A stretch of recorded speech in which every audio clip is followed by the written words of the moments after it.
Hello everyone, कैसे हो आप सब। तो इसके प्रीवियस लेक्चर में क्या पढ़े थे? टैली के ग्रुप्स पढ़े थे। प्राइमरी ग्रुप में कितने ग्रुप आते हैं? 15 एंड रेस्ट 13 सेकेंडरी ग्रुप में आते हैं। सेकेंडरी ग्रुप क्या होता है? प्राइमरी ग्रुप से ही डिराइव होकर सेकेंडरी ग्रुप बना है। ठीक है, तो हम लोग कल से वर्बली पढ़े थे कि क्या होता है प्राइमरी ग्रुप और प्राइमरी ग्रुप में क्या क्या आते हैं, लेकिन आज उनको डिटेल वे में और उनकी डेफिनेशन के साथ पढ़ना है। सॉरी, वीडियोस में थोड़ा डिले हो गया क्योंकि तबीयत खराब था मेरा, इसलिए मैं वीडियोस नहीं बना पा रहा। आवाज भी उसी टाइप के थोड़ा अननॉर्मल निकल रही होगी, तो सॉरी फॉर दैट। लेकिन भले टाइम लग जाए लेकिन कंटेंट क्वालिटी वाला ही मिलेगा आपको। ठीक है, प्राइमरी ग्रुप हम लोग पढ़े थे कि क्या होता है, प्राइमरी ग्रुप के अंदर क्या क्या आते हैं। स्क्रीन में आपको दिख रहे होंगे कैपिटल अकाउंट और लोन लायबिलिटीज। हम लोग 15 ग्रुप के बारे में पढ़े थे, प्राइमरी ग्रुप के बारे में कि क्या क्या होते हैं। Purchase account, sale account, capital account, loan liabilities, current liabilities, asset, fix asset. ठीक है, ये बहुत चीज पढ़े थे, तो उन चीजों के बारे में डिटेल एक्सप्लेनेशन आपको करवाया जाएगा। ठीक है, प्राइमरी ग्रुप के पहले ग्रुप कौन है? Capital account. फर्स्ट मेंबर कौन है? Capital account. कैपिटल अकाउंट क्या होता है? मान लीजिए मैंने कोई बिजनेस स्टार्ट किया, मैंने जो बिजनेस में पूंजी लगाया, पैसा लगा के बिजनेस स्टार्ट किया, उस पैसे को कैपिटल अमाउंट बोलते हैं। डेफिनेशन देखते हैं। All types of capital account when starting business, जब बिजनेस स्टार्ट करते हैं उस टाइप के जितने भी कैपिटल अकाउंट होते हैं are open under capital account. जितने भी बिजनेस स्टार्टिंग में आप कैपिटल लगाते हैं वो किसके अंडर ओपन किए जाते हैं? कैपिटल अकाउंट के अंदर। For example, Ram started business from 1 lakh. 1 lakh रुपया से राम बिजनेस स्टार्ट किया। इसमें कैश बनेगा कैपिटल अकाउंट या राम बनेगा? राम ने बिजनेस किससे स्टार्ट किया? कैश से किया। किससे किया? कैश से। कैश कितना था? 1 लाख रुपया। ठीक है, अब इसमें बहुत बड़ा कंफ्यूजन ये है कि सर कैपिटल अकाउंट क्या आएगा, कैश आएगा या राम आएगा? तो पैसा कौन लगा रहा है? राम लगा रहा है। किसमें लगा रहा है? बिजनेस में लगा रहा है। किसमें? बिजनेस में लगा रहा है। तो कैपिटल अकाउंट कौन बनेगा? Ram is a capital account. Capital account Ram बनेंगे, राम ने पैसा लगाया।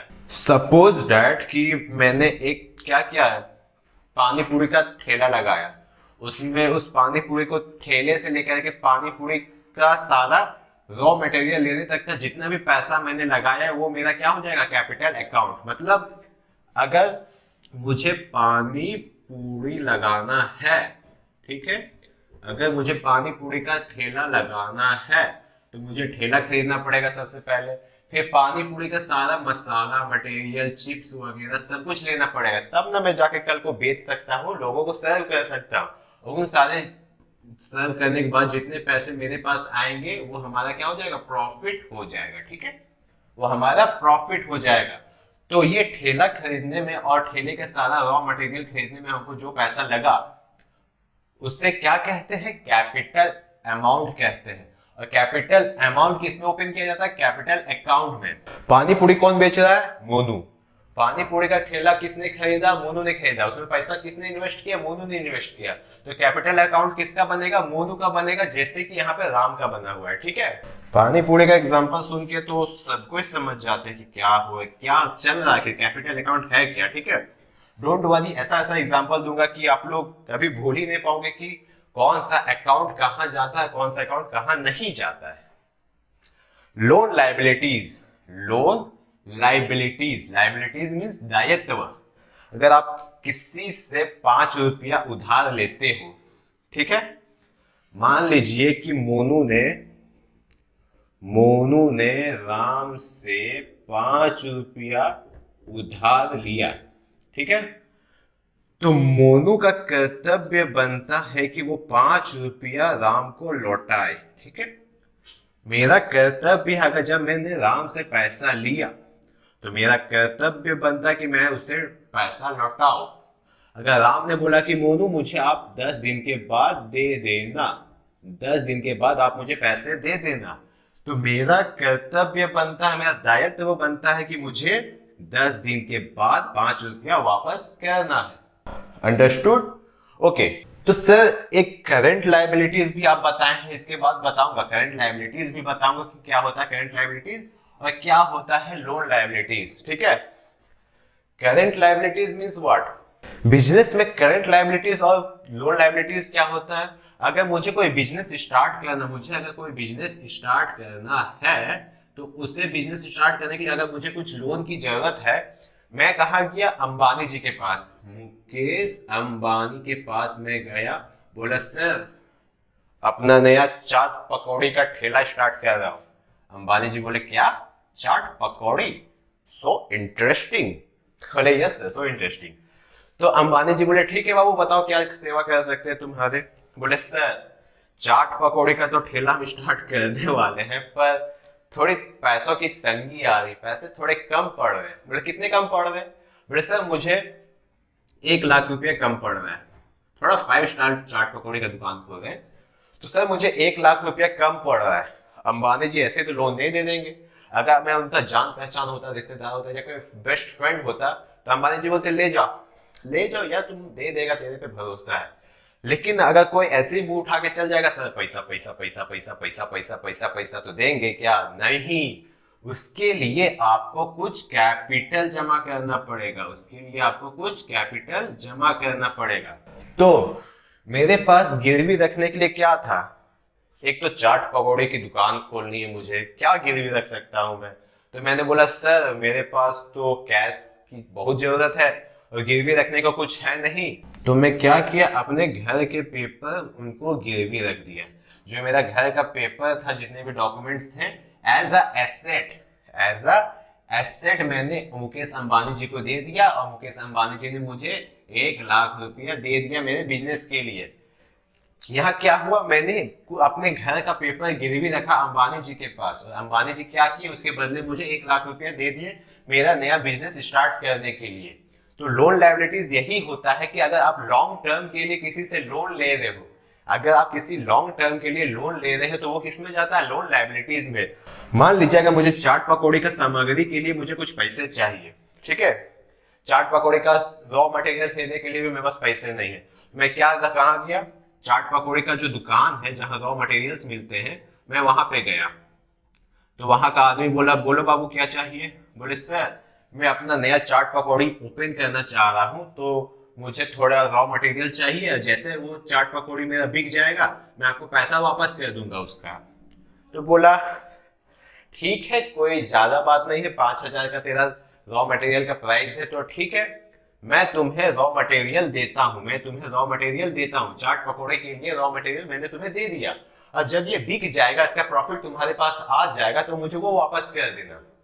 ठीक है, आज शाम को मैंने चाट पकौड़े का ठेला लगाया, बड़ा मजेदार बनाया, और वो क्या हुआ, शाम तक सारा बिक गया। तो मैं क्या करूंगा, जो चाट पकौड़े के रॉ मटेरियल में जहां से उधार लेके आया था, मेरा जो जितना बिका और जितना प्रॉफिट हुआ और जितना प्राइस था चाट पकौड़ी का, वो मैं वापस कर दूंगा।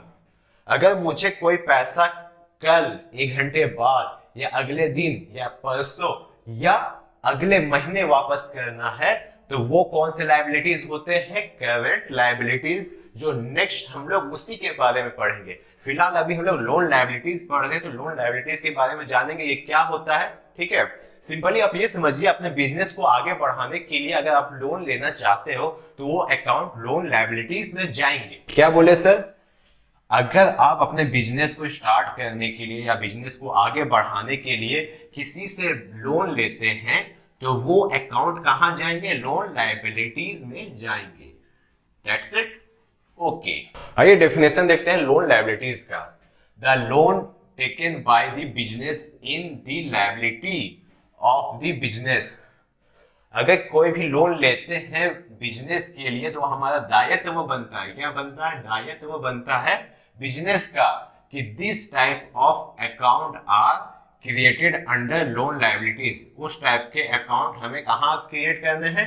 लोन लायबिलिटीज में। फॉर एग्जाम्पल क्या है? राम मॉर्गेज, मतलब गिरवी रखना। क्या किया? राम मॉर्गेज हिज हाउस, अपने घर को वो गिरवी रख दिया, एंड टुक अ लोन, और लोन लिया कितने का? 10,000 का। कितने का लोन लिया? 10,000 का लोन लिया फ्रॉम राहुल। किससे लोन लिया? राहुल से लोन लिया। अब यहाँ पे आपको दो चीज दिख रहे होंगे, एक राम दिख रहा होगा जिसने लोन लिया, और राहुल दिख रहा होगा जिसने लोन दिया। अब सर इसमें लोन लायबिलिटीज में कौन जाएगा? राम जाएगा कि राहुल जाएगा? कंफ्यूजन आ रहे होंगे कि सर लोन लायबिलिटीज में कौन जाएंगे, राम जाएंगे कि राहुल जाएंगे। तो लोन किसने दिया, पैसा किसने दिया, राहुल ने दिया। अगर कल को मुझे पैसा लौटाना है तो किसको लौटाना है, राहुल को लौटाना है। तो लोन लायबिलिटीज में राहुल का ही अकाउंट बनेगा। मैं बिजनेस का ऑनर हूं, कल को किसी से लोन ले लिया और मुझे लौटाना है तो मैं किसका अकाउंट बनाऊंगा, जिससे मैंने लोन लिया है, मींस राहुल का।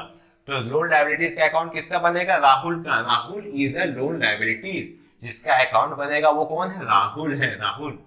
आई होप कि आपको लोन लायबिलिटीज समझ में आया होगा। नेक्स्ट क्या है, करेंट लायबिलिटीज। ठीक है, it account are open under current liabilities. For example, यह अकाउंट किसके अंडर ओपन किया जाता है, करेंट लायबिलिटीज के अंदर। For example, loan taken in advance. जैसे कि मैंने इससे पहले एग्जांपल बताया था कि मैंने कुछ रॉ मटेरियल खरीदा और उसका पेमेंट मुझे कल करना या परसों करना या फिर एक महीने बाद करना, तो वो सारे अकाउंट्स किसमें इंटर किए जाएंगे, करंट लायबिलिटीज में। ठीक है, एंड मिसलेनियस खर्चे जो भी अगर आप उधारी में कर रहे हैं तो वो सारा उधारी कहाँ, करंट लायबिलिटीज में किए जाएंगे। जैसे क्या, रोज आपके यहाँ चाय बन रही है, मतलब ये आपका ऑफिस है, ठीक है, ये आपका ऑफिस है और यहाँ क्या है, एक होटल है, छोटा सा ठेला वाला होटल है जो चाय बनाता है। ठीक है, ये ठेला वाला जो कुल्हड़ चाय बनाता है। एग्जाम्पल ध्यान से समझिएगा। ठीक है, ये आपका ऑफिस है और ये टी स्टॉल है। टी स्टॉल वाला क्या करता है, हर दिन आपको चाय पिलाता है। आपके जितने भी एम्प्लॉयज होंगे, सारे वर्कर्स को ये क्या करता है, चाय पिलाता है। तो अब वो क्या करता है, हर दिन चाय पिलाएगा तो हर दिन पैसा लेके नहीं ना जाएगा। जैसे आज चाय पिलाया तो आज का जितना हिसाब वो अपने डायरी में लिख के रखेगा। जैसे कि हर दिन का वो हिसाब लिखते जाएगा, आज कितने आदमी चाय पिए और कितने का चाय पिलाया गया, कल कितने का चाय पिलाया गया, परसों कितने का चाय पिलाया गया, फिर अगले दिन कितने का चाय पिलाया गया। सारा का हिसाब लिखा हुआ रहता है। और कंपनी का ऑनर क्या बोलता है, बाबू सुनो, तुम मुझे महीने के आखिरी में अपना बिल बताना, टोटल कितना, टोटल जितना टोटल बिल होगा मैं आपको पे कर दूंगा। तो चाय वाला बोलते ठीक है साहब, जैसी आपकी मर्जी। तो हर दिन का रिकॉर्ड लिखता है और वो हमको क्या कहता है, दे देता है कि आज के महीने का टोटल बिल इतना हुआ है। तो वो सारे अकाउंट जो उधारी में किए जा रहे हैं, मिसलेनियस खर्चे, वो करंट लायबिलिटीज में आएंगे। समझे, Ram purchased a computer from Rahul for 20,000 on credit. Credit में क्या किया, उधारी में 20,000 का एक कंप्यूटर खरीद के लाया। कहां से, राहुल के शॉप से। कहां से, राहुल के शॉप से। कौन, राम बिजनेस का ऑनर गया कंप्यूटर शॉप और राहुल के शॉप से, राहुल का कंप्यूटर शॉप था, उससे 20,000 का एक कंप्यूटर खरीद के ले आया। क्या चीज में, उधारी में। तो वो उधारी खाता कहां बनेगा, करंट लायबिलिटीज में। Rahul is a current liabilities account. क्यों, कहां से माल लेके आ रहा है, राहुल के दुकान से, राहुल के कंप्यूटर शॉप से। और वो करंट लायबिलिटीज किसके अंडर जाएंगे, सेंड्री क्रेडिटर। मैंने बताया जो आप सेकेंडरी ग्रुप जितने आपको बताए थे उसमें आपको सेंड्री क्रेडिटर बताया गया था, जो उधार लेता है, जिनसे उधार लिया जाता है वो सेंड्री क्रेडिटर में डेबिट किए जाते हैं। जिनसे हम लोग उधार लेते हैं उनका अकाउंट सेंड्री क्रेडिटर में बनाया जाता है। क्यों बनाया जाता है, आप इसे चाहे करंट लायबिलिटीज में रखिए चाहे सेंड्री क्रेडिटर में रखिए, बात ऑलमोस्ट एक ही है। लेकिन जब उधार ज्यादा होने लगा और बहुत अलग टाइप का होने लगा तो उसको सब कैटेगरीज में डिवाइड कर दिया जाता है। उसी के लिए सेकेंडरी ग्रुप बनाया गया था। ठीक है, तो सेकेंडरी ग्रुप में कौन आता है, सेंड्री क्रेडिटर, सेंड्री डेबिटर। ये सेंड्री क्रेडिटर वो जिनसे हम उधार माल लेके आते हैं। तो सेंड्री क्रेडिटर कौन हो गए, राहुल से हम लोग क्या किए हैं, उधार माल लेके आए हैं। नेक्स्ट क्या है, फिक्स्ड एसेट, स्थायी संपत्ति। ये मार्कर मेरा स्थायी संपत्ति है, ये बोर्ड मेरा स्थायी संपत्ति है, ये लाइट मेरा स्थायी संपत्ति है। जब तक मेरी सांसें चलेंगी, जब तक इसकी जिंदगी चलेगी, तब तक ये मेरे साथ है। जब तक ये मार्कर चलेगा तब तक ये मेरे साथ है, तब तक ये फिक्स्ड एसेट है। आइए डेफिनेशन देखते हैं।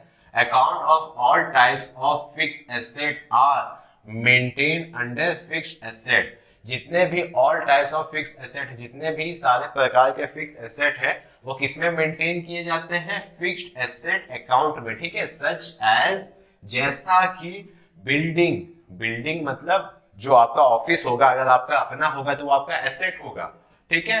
मशीनरीज, वहां पे जितने भी मशीन काम कर रहे हैं, जितने भी मशीन वर्क कर रहे हैं, वो आपका क्या होंगे, फिक्स्ड एसेट होंगे। Appliances, table fan cooler AC, जितना कुछ भी होगा अप्लायंसेस, सारे आपके फिक्स्ड एसेट होंगे। कंप्यूटर, टेबल, चेयर, सब कुछ आपके फिक्स्ड एसेट होंगे, स्थायी संपत्ति। मतलब जब तक आपकी कंपनी चलेगी तब तक ये सारे एसेट आपके साथ रहेंगे।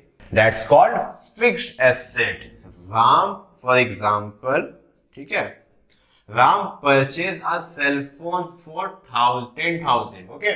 राम ने 10,000 का सेल फोन खरीदा, तो ये जो सेल फोन होगा वो क्या हो जाएगा, हमारा फिक्स्ड एसेट। क्यों, वो कंपनी के लिए यूज किया जा रहा प्रोडक्ट है, तो that's was is fixed asset, okay. Cell phone is a fixed asset, जो सेल फोन होगा वो फिक्स्ड एसेट होगा। नेक्स्ट क्या है, investment account. What is investment account? अगर आपके बिजनेस में कुछ प्रॉफिट होते हैं, मान लीजिए मैं क्या किया, मेरा बिजनेस को 1 साल कंप्लीट हो गया, 1 ईयर कंप्लीट हो गया, और मुझे 1 लाख रुपीस का प्रॉफिट हुआ है। अब उस प्रॉफिट को मैं और प्रॉफिट में कन्वर्ट करना चाहूंगा, क्योंकि मैं एक बिजनेसमैन हूं। अगर ये प्रॉफिट अगर मुझे मिला है तो मुझे इसको और प्रॉफिट में कन्वर्ट करके मुझे और प्रॉफिट चाहिए। दैट्स वाई मैं इस अमाउंट को अपने पास ना रखते हुए इसे कहीं और इन्वेस्ट कर देगा। कहाँ इन्वेस्ट करूंगा? सपोज अगर मैं म्यूचुअल फंड में 1 लाख रुपए इन्वेस्ट कर देता हूं, तो उसके प्रॉफिट का मुझे और प्रॉफिट मिलेगा। मतलब ये जो मेरा प्रॉफिट हुआ उसे मैं म्यूचुअल फंड में इन्वेस्ट करूंगा और प्रॉफिट मुझे मिलेगा। दैट्स वाई मैं क्या करता हूं, इससे अगर मैं म्यूचुअल फंड में इन्वेस्ट कर दूं तो ये अमाउंट मेरा किस में जाएगा, इन्वेस्टमेंट अकाउंट में। क्यों? क्योंकि जो कुछ भी अमाउंट आप इन्वेस्ट करते हो तो वो किस में जाता है, इन्वेस्टमेंट अकाउंट में। आइए देखते हैं। Any types of investment is created under investment account. किसी भी टाइप का इन्वेस्टमेंट किसमें क्रिएट होता है, इन्वेस्टमेंट अकाउंट में। For example dividend account. Dividend क्या होता है, अगर आपको किसी चीज पे प्रॉफिट मिल रहा है, मान लीजिए आप 1 लाख रुपए इन्वेस्ट किए और ये किसमें कन्वर्ट हो गया, 1,20,000 में, ठीक है, 1,20,000 में। तो ये जो 20,000 आपका होगा, ये जो आपका 20,000 होगा वो क्या होगा, डिविडेंड होगा, मतलब लाभांश, लाभ में अंश, लाभ अंश। डिविडेंड क्या होता है, लाभ में अंश। इस कैपिटल पे, इस अमाउंट पे मुझे कुछ प्रॉफिट मिला, वो प्रॉफिट क्या हो जाएगा, हमारा डिविडेंड। एग्जांपल क्या है, डिविडेंड अकाउंट, शेयर अकाउंट। अगर म्यूचुअल फंड में मैं इन्वेस्ट करता हूं तो वो अमाउंट किसमें चले जाएंगे, mutual fund means investment account में, ठीक है। नेक्स्ट हमारा क्या है, करंट एसेट। इससे पहले फिक्स्ड एसेट के बारे में हम लोग पढ़ रहे थे कि सर फिक्स्ड एसेट क्या होता है, जो हमारे बिजनेस के अंत तक हमारे पास होता है वो हमारा फिक्स्ड एसेट होता है। पर सर करंट एसेट क्या होता है, what is current asset? Fixed asset तो हम लोग समझ गए कि जो हमारे पास रहता है बिजनेस के एंडिंग तक वो हमारा फिक्स्ड एसेट होता है।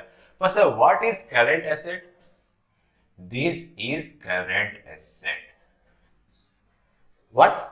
This is current asset. How sir, कैसे ये करंट एसेट हो गया? आज मेरे पास मेरे बिजनेस में 2 लाख रुपया है, कल को कोई मुझे रॉ मटेरियल खरीदना पड़ गया तो वो पैसे चले जाएंगे। मतलब ये तो मेरे पास अभी है, लेकिन कब तक रहेंगे इसका कोई भी टाइम फिक्स नहीं है। Means what? अभी के लिए, करंट के लिए, अभी के लिए तो ये मेरा संपत्ति है, अभी के लिए ये जो पैसा है मेरा संपत्ति है, लेकिन कब तक मेरे पास रहेगा इसका कोई गारंटी नहीं है। अगर मुझे अभी जरूरत पड़ गई तो अभी इस पैसे को मैं निकाल लूंगा, अगर मुझे कल जरूरत पड़ी तो इस पैसे को कल निकाल लूंगा। अगर जब मैं इस पैसे को निकाल लिया तो ये क्या मेरा संपत्ति बचेगा? नहीं। अगर इस पैसे को मैं बिजनेस से निकाल के कहीं और दे दिया, कोई रॉ मटेरियल खरीद लिया, कोई फर्नीचर खरीद लिया, कंप्यूटर खरीद लिया, मोबाइल खरीद लिया, रिचार्ज करवा लिया, तो ये पैसा मेरे पास बचेगा, ये संपत्ति मेरे पास रहेगा? नहीं रहेगा। तो क्या हो जाता है, किसी भी प्रकार का कैश या बैंक में आपका पड़ा हुआ अमाउंट करंट एसेट कहलाता है। Account all type of current asset are opened under current asset. किसी भी सभी प्रकार के करंट एसेट किसमें ओपन किए जाते हैं, करंट एसेट अकाउंट में। फॉर एग्जांपल के लिए कैश अकाउंट, बैंक अकाउंट, ये सारे कुछ किसमें आते हैं, करंट एसेट में। मेरे पास कैश है तो वो मेरा करंट एसेट है, मेरा बैंक में जितना भी बैंक बैलेंस बचा हुआ वो हमारा करंट एसेट है। Miscellaneous expenses account. Miscellaneous expenses account, इससे पहले मैंने बताया था चाय के बारे में कि आप आपके ऑफिस के बाहर एक चाय की टपरी है, वहां से आप रोज चाय मंगाते हो, तो उसका पैसा आप कब पे करते हो? जब मंथ एंड हो जाता है तब। तो वो सारे खर्चे कहाँ होते हैं? मिसलेनियस एक्सपेंसेस में। जैसे कि आज चाय वाला आया, आपको चाय देके गया, 20 रुपया का चाय आज दिया, 20 रुपया का चाय आज दिया, और कुछ बिस्किट दिया 50 रुपया का, ठीक है, चाय बिस्कुट आपने, आपके एम्प्लॉयज ने आज नाश्ता पानी किया, ठीक है। तो ये हुआ आज का खर्च। कल 2-4 एम्प्लॉयज नहीं आए तो 15 रुपया का चाय हुआ और 25 रुपये का बिस्किट, मतलब इतने खर्चे हो रहे हैं। तो क्या अकाउंटेंट चाय पानी का भी अकाउंट बनाएगा कि टी का खर्चा इतना 20 रुपया, अच्छा 20 रुपया का चाय आज आया, कल 50 रुपया का बिस्कुट आया, फिर 25 रुपया का बिस्किट आया? नहीं, वो सारा क्या करेगा, ये टोटल कर देगा 70 rupees miscellaneous account and 40 rupees miscellaneous account.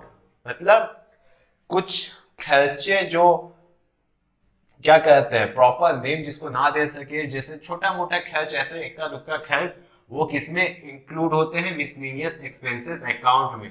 These are many types of expenses which are started as additional expenses। तो वो क्या कहता है, वह मेन बहुत सारे प्रकार के खर्चे जो बिजनेस को स्टार्ट करने टाइम एडिशनल में लगते हैं, या फिर उसको रेगुलेट करने में, उसको चलाने में जो खर्चे लगते हैं, थोड़े मोड़े इक्का दुक्का छुट्टा पैसा वाला खर्चा, वो मिसलेनियस अकाउंट में आता है। छुट्टा पैसा मतलब ये मत समझ लीजिएगा 10, 20, 50 रुपया, बहुत बड़े बड़े भी खर्चे होते हैं, ठीक है। तो बड़े बड़े खर्चे को भी इंक्लूड किया जाता है मिसलेनियस अकाउंट में। क्यों? सपोज करिए कि आपका बिजनेस बहुत अच्छा ग्रो करेगी, आपका प्रॉफिट बहुत अच्छा होगा, तो आपका बॉस क्या बोलेगा, बच्चों बिजनेस को बहुत अच्छे प्रॉफिट देने के लिए आज आप सभी को पार्टी, उड़ाइए पैसा, मजा करिए, ठीक है, मजा करिए। तो वो पार्टी का खर्चा किसमें जाएगा? बॉस ने आपको पार्टी दिया, तो वो पार्टी का खर्चा किसमें जाएगा? मिसलेनियस अकाउंट में। क्यों जाएगा? क्योंकि वो इक्का दुक्का खर्चा है। मतलब बॉस ने बोला कि आज बॉस का मूड अच्छा है, बिजनेस प्रॉफिट में चल रहा है, बोला पार्टी, पार्टी करो, ठीक है, पार्टी हो रही है। तो पार्टी हो रही है, तो पार्टी कहाँ हो रही है? पार्टी ऑफिस में हो रही है। ऑफिस का खर्चा कौन कर रहा है? बॉस कर रहे हैं। तो पार्टी का पैसा बॉस पे करेंगे, और पार्टी का पैसा किस अकाउंट में जाएगा? मिसलेनियस अकाउंट में जाएगा। For example T, coffee for employees etcetera, ये सब होते हैं miscellaneous expenses. What? Miscellaneous expenses. Next हमारे आते हैं सस्पेंस अकाउंट। आपको प्रीवियस लेक्चर में भी बताया था व्हाट इज सस्पेंस अकाउंट, ये सब बता चुका था, बट अब तो बस मैं इसको डेफिनेशन में आपको बता रहा हूं कि ये डेफिनेशन है, इस डेफिनेशन के साथ आप पढ़िए। Suspense account, some unknown expenses are maintain under suspense account. मतलब अननोन एक्सपेंसेस, ठीक है, मैं मार्केट गया, बॉस ने मुझे बोला ये सामान लेके आना, और मैंने अपनी मर्जी से भी कुछ लेके आया जो मुझे याद नहीं, मतलब कुछ खर्चे मैंने किए, वो मुझे अभी याद नहीं है, तो वो अकाउंट किस में जाएंगे? सस्पेंस अकाउंट में। मान लीजिए मैंने बाजार में 500 रुपया उड़ा दिया किसी चीज पे, या तो मोबाइल का रिचार्ज करवाया होगा, या तो कुछ खरीदा होगा, पेन पेंसिल कुछ स्टेशनरीज खरीदे होंगे, लेकिन अभी मुझे याद नहीं आ रहा कि ये 500 रुपये मैंने किस चीज में खर्च किए हैं। अभी मुझे प्रॉपरली याद नहीं आ रहा है कि ये जो 500 रुपये के खर्च हुए हैं वो किस चीज में खर्च मैंने किए हैं। तो तब तक के लिए 500 रुपये का खर्च किसमें हम लोग डाल देंगे? सस्पेंस अकाउंट में। और जब हमको पता चल जाएगा कि ये 500 रुपये खर्च मैंने मोबाइल रिचार्ज में किए हैं, ठीक है, तो वो खर्च क्या हो जाएंगे? मोबाइल रिचार्ज में कन्वर्ट कर दी जाएंगे कि 500 रुपया का खर्च किया गया है मोबाइल रिचार्ज करने में, तो यहाँ से वो डिलीट करके 500 रुपये मोबाइल रिचार्ज में कन्वर्ट हो जाएंगे।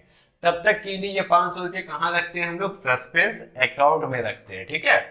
नेक्स्ट क्या हमारा? Branch division account of your branch maintain. आपका ब्रांच का अकाउंट मेंटेन किया जाता है by the main company, comes under division, ठीक है। मतलब क्या सर इसका इतना लंबा चौड़ा बता दिए, क्या मतलब है? आपका जो ब्रांच है, ब्रांच अकाउंट है, आपको वो मेंटेन किया जाता है by the main company, main company के द्वारा आपका ब्रांच को मेंटेन किया जाता है। वो सारे अकाउंट कहाँ आते हैं? ब्रांच डिवीजन में आते हैं। कहाँ आते हैं? ब्रांच डिवीजन में आते हैं। ठीक है। फॉर एग्जाम्पल MBA चाय वाला, MBA चाय वाला का हेडक्वार्टर कहाँ है, ये आपका होमवर्क क्वेश्चन है, ठीक है। आई थिंक जानना जरूरी नहीं है, पर जनरल नॉलेज के लिए जानिए आप लोग कि MBA चाय वाला का मेन ब्रांच कहाँ है, ठीक है। अब मान लीजिए, अब सपोज करिए MBA चाय वाला का मेन ब्रांच कहाँ पे है, कहाँ रख दे, राजस्थान में, ठीक है। राजस्थान में MBA चाय वाला का मेन ब्रांच है, क्या है, मेन ब्रांच, ओके। अब वो राजस्थान से रेगुलेट कर रहा अपने सारे ब्रांचेस को, ठीक है। ये आपका क्या हो जाएगा, मेन कंपनी ये है, ओरिजिनल कंपनी, ओरिजिनल ब्रांच ये है। और बाकी ये मान लीजिए कहाँ खुला है, मुंबई में, मुंबई का ब्रांच है, कहाँ का है, मुंबई का ब्रांच है। तो इस ब्रांच में कितने प्रॉफिट हो रहे हैं, कितने का चाय बिक रहा है, कितने का चाय वेस्ट हो रहा है, कितने का एम्प्लॉय सैलरी है, कितने का खर्च आ रहा है, ये सारे यहाँ पे तो मेंटेन होते ही होते हैं, ये सारे यहाँ पे मेंटेन होते ही होते हैं। यहाँ पर भी एक अकाउंटेंट बैठा हुआ है इस ब्रांच के अकाउंटिंग संभालने के लिए। बट जो फाइनल रिजल्ट बन के आता है वो किसके पास जाता है, MBA चाय वाला के पास जाता है। MBA चाय वाला के पास एक रिसिप्ट आता है कि सर पिछले एक महीने में इतने खर्चे हुए हैं, इतने इनकम हुए हैं, इतने प्रॉफिट हुए हैं। तो ये सारे मेन कैलकुलेशन करने के बाद फाइनल रिजल्ट कहाँ जाता है, मेन ब्रांच में। जबकि ओरिजिनल है ये, ठीक है, मेन ब्रांच ये है, लेकिन बहुत सारे एरियाज में उसके सब ब्रांचेस ओपन हुए हैं। तो वो जो सब ब्रांचेस कहाँ जाएंगे, ब्रांच डिवीजन में, ठीक है। वो जो सब ब्रांचेस है, ये जो मुंबई वाला ब्रांच है कहाँ जाएगा, MBA चाय वाला मुंबई ब्रांच कहाँ जाएगा, ब्रांच डिवीजन में, क्योंकि ये कौन है, मेन ब्रांच है। एंड दिस इज सब ब्रांच, मतलब उसका दूसरा ब्रांच दूसरे शहर में, दूसरे स्टेट में ओपन किए गए हैं। यहां तक कोई डाउट, आई थिंक नहीं होना चाहिए डाउट। अगर हो रहा है तो काइंडली कमेंट करिए सर, या तो इस टॉपिक में डाउट है, या तो इस टॉपिक में डाउट है, या तो इस टॉपिक में डाउट है। काइंडली बस आप मुझे कमेंट करके बता दीजिए कि सर मुझे इस टॉपिक में डाउट है, इसको अच्छा से नहीं समझ में आया। मैं प्रॉमिस करता हूं आपके लिए पर्सनली इस अकाउंट के बारे में बताऊंगा कि मिसलेनियस अकाउंट क्या होते हैं, करंट एसेट क्या होते हैं। जब तक आपको समझ में ना आ जाए तब तक मैं वीडियो बना के अपलोड करता रहूंगा। जब तक आप ना बोलेंगे सर हाँ समझ में आ गए, आप छोड़ दीजिए, समझ गए आप। जब तक आप ना बोलो कि सर हम समझ गए बस हो गया, तब तक मैं रुकूंगा नहीं। अगर मैं मान लीजिए मिसलेनियस एक्सपेंसेस आपको नहीं समझ में आया, आप मुझे कमेंट किए सर मिसलेनियस एक्सपेंसेस मुझे नहीं समझ में आया, फिर से एक बार बता दीजिएगा। मैं बोला क्यों नहीं बताऊंगा। मैंने फिर से एक लेक्चर बनाया मिसलेनियस एक्सपेंसेस के ऊपर, आपने वो लेक्चर देखा, फिर मुझे कमेंट किया सर नहीं समझ में आया सर क्या कह रहे। मैंने बोला कोई बात नहीं बच्चे, आई एम योर टीचर, मैं फिर से किसी और एग्जाम्पल के साथ, किसी और डायरेक्शन के साथ मैं आपको मिसलेनियस एक्सपेंसेस समझाऊंगा। तब तक समझाऊंगा जब तक आपको समझ में ना आ जाए, तब तक जब तक आप खुद कमेंट करके ना बोले सर बस हो गया, समझ में आ गया सर छोड़ दीजिए, बहुत वीडियो बन गया। तो बात छोटी सी है कि जब तक आपको समझ में ना आए तब तक मैं आपको समझाते रहूंगा, बिकॉज ये बहुत बेस्ट लर्निंग प्लेटफॉर्म है। फ्री ऑफ कॉस्ट आपको इतना सारा नॉलेज मिल रहा है, और क्या चाहिए आपको। मैं चाहता हूं कि बेस्ट से बेस्ट नॉलेज आपको प्रोवाइड की जाए, ठीक है। मैंने YouTube में सर्च किया टैली के बारे में, 4 घंटे में पूरी टैली कवर कर ले, मास्टर बन जाए 2 घंटे में टैली पढ़ के। अरे कैसे होगा बाबू, कैसे होगा। 2 महीना का कोर्स 4 घंटे में कैसे। वो 4 घंटा पता है किसके लिए बेनिफिट करता है, जो पूरा टैली पढ़ चुका है उसको अगर रिवीजन करना तो वो 4 घंटा वाला वीडियो उसके लिए बेस्ट है, ठीक है। वो 2 महीना का पूरा मेहनत नहीं करेगा, वो सिर्फ क्या करेगा 4 घंटा का वीडियो देखेगा, क्रैश कोर्स करेगा, उसका टैली फिर से रिवाइज हो जाएगा। लेकिन अगर जब आप बिगिनर्स हो, आप टैली को स्टार्टिंग से पढ़ रहे हो, तो आपको 2 महीना लगेगा ही लगेगा उसको पढ़ने में, ठीक है। बहुत जगह तो 1 महीना में टैली कंप्लीट हो जाता है, ऊपर से पढ़ा के पार कर दिए, छोटा मोटा 2-4 अकाउंट बता के खत्म। अगर आप टैली को डिटेल वाइज से पढ़िएगा तो 2 महीना लगेगा ही लगेगा। तो 4 घंटे में टैली, 2 घंटे में टैली, वो तब करिएगा जब आप पूरा आपका बेसिक कंप्लीट हो जाएगा, जब तक आप पूरा बेसिक कंप्लीट नहीं करेंगे तब तक आप ओवरव्यू नहीं कर सकते कि आप 4 घंटे में पूरा टैली सीख सकते हो या नहीं। तो लेक्चर शायद ज्यादा लंबा हो गया है, तो इसको यहीं तक रखते हैं। आगे के लेक्चर वीडियोस में यहीं से कंटिन्यू करेंगे। इसके बाद जो 10th नंबर का जो प्राइमरी ग्रुप है उसके बारे में बताया जाएगा आपको। आई होप कि इतने जो कुछ भी आपको बताए गए अभी तक आपको सारे कुछ समझ में आ गए होंगे। So thank you for watching my videos.